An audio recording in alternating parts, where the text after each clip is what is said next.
The mid-13th century was a time of great change and upheaval. The once mighty Latin East established by earlier Crusades was crumbling. The fall of Jerusalem in 1244 sent shockwaves through Christendom. The Crusader states, small pockets of Christian control in the Holy Land, were under increasing pressure from powerful Muslim rulers. The threat from the East was growing, and the very existence of these Christian outposts was in jeopardy. Western Europe, while not directly threatened, was deeply concerned by these events. The Holy Land held immense religious significance for Christians. Its loss was seen as a blow to Christendom and a sign of waning divine favor. The papacy, acutely aware of the danger and the need for a unified response, called for a new crusade. The faithful were urged to take up arms, to defend Christendom, and to reclaim what had been lost. In France, a devout and ambitious king answered the call. Louis IX, known for his piety and sense of justice, had long harbored a desire to embark on a crusade. Struck by a severe illness in 1244, Louis IX made a solemn vow. If he recovered, he would lead a crusade to the Holy Land. His recovery, seen by many as a miracle, only strengthened his resolve. Louis IX's commitment to the crusade went beyond religious zeal. He was a shrewd ruler, aware of the political implications of such an expedition.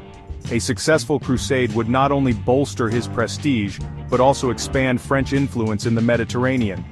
Preparations began in earnest. Ships were commissioned, supplies were gathered, and knights from across France and beyond flocked to the banner of the French king. Louis IX, the pious king, was determined to lead a successful crusade, to fulfill his vow, and to secure his legacy. The Eighth Crusade, unlike its predecessors, did not target the Holy Land directly. Louis IX, advised by his counselors, opted for a different strategy. He set his sights on Tunis, a powerful Muslim city-state in North Africa. The choice of Tunis was strategic. The Hafsid dynasty, rulers of Tunis, were known to have ties with the Christian Kingdom of Sicily, a potential ally for Louis IX. Moreover, capturing Tunis would provide a valuable base for future operations in the Holy Land. In 1270, a vast fleet carrying the Crusader army set sail from the port of Aigues-Mortes in southern France. The journey across the Mediterranean was perilous, fraught with storms and the constant threat of disease. Despite the hardships, the Crusader army, united by faith and the prospect of glory, remained resolute. Their destination, Tunis, the gateway to their grand ambitions. The arrival of the Crusaders in Tunis was met with fierce resistance. The Hafsid ruler, Muhammad I al-Mustansir, having received no prior notice of Louis IX's intentions, refused to surrender his city. The Crusaders laid siege to Tunis, hoping for a swift victory. However, the city's defenses proved formidable, and the defenders, determined to repel the invaders, fought back with tenacity. The scorching summer heat of North Africa took a heavy toll on the Crusader army. Dysentery, a deadly disease, swept through the ranks, weakening the already exhausted soldiers. Despite their dwindling numbers and the deteriorating conditions, the Crusaders persisted. Louis IX, though himself weakened by illness, remained a beacon of hope, urging his men forward. Section 5. The Price of Ambition. Louis IX's demise. Fate, however, had a cruel twist in store for the ailing king. Louis IX, already weakened by disease, succumbed to dysentery on August 25, 1270, just weeks after arriving in Tunis. His death, a devastating blow to the crusade, threw the French camp into disarray. Without their charismatic leader, the will to fight began to dwindle. The siege, already faltering, was on the verge of collapse. Charles of Anjou, Louis IX's brother, arrived in Tunis with reinforcements shortly after the king's death. However, it was too late to salvage the situation. The Crusaders, demoralized and ravaged by disease, were in no condition to continue the fight.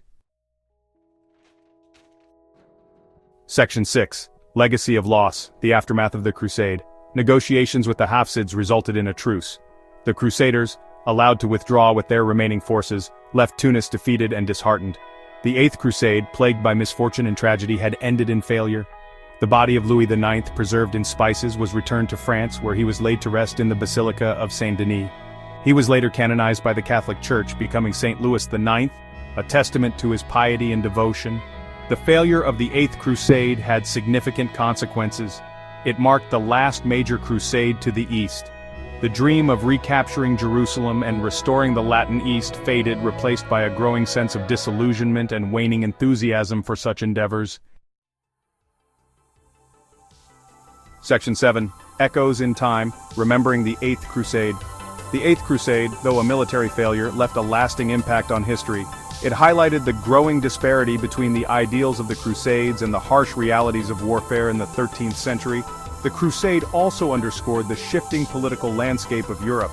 The rise of powerful monarchs such as Louis IX signaled a move away from papal authority and towards more centralized secular power.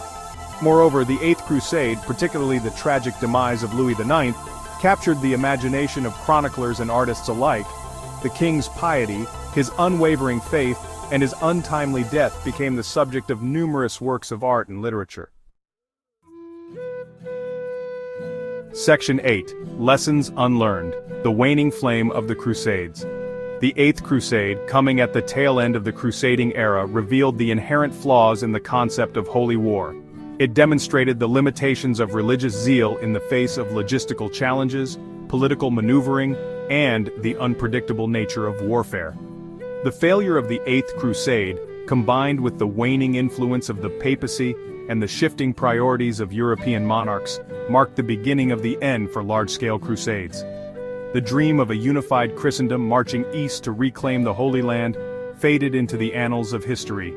The Eighth Crusade, a poignant reminder of the costs of ambition and the enduring power of faith, became a footnote in the long and complex story of the Crusades.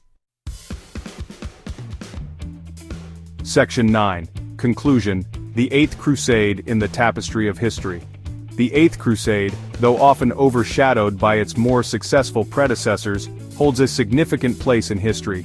It serves as a reminder of the enduring allure of the Holy Land, the complex interplay of faith and politics, and the human cost of conflict.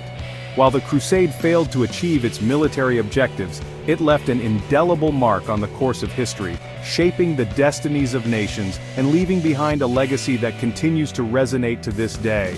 The story of the Eighth Crusade, a tale of ambition, faith, and ultimately tragedy, serves as a poignant reminder of the complexities of the past and the enduring power of human belief.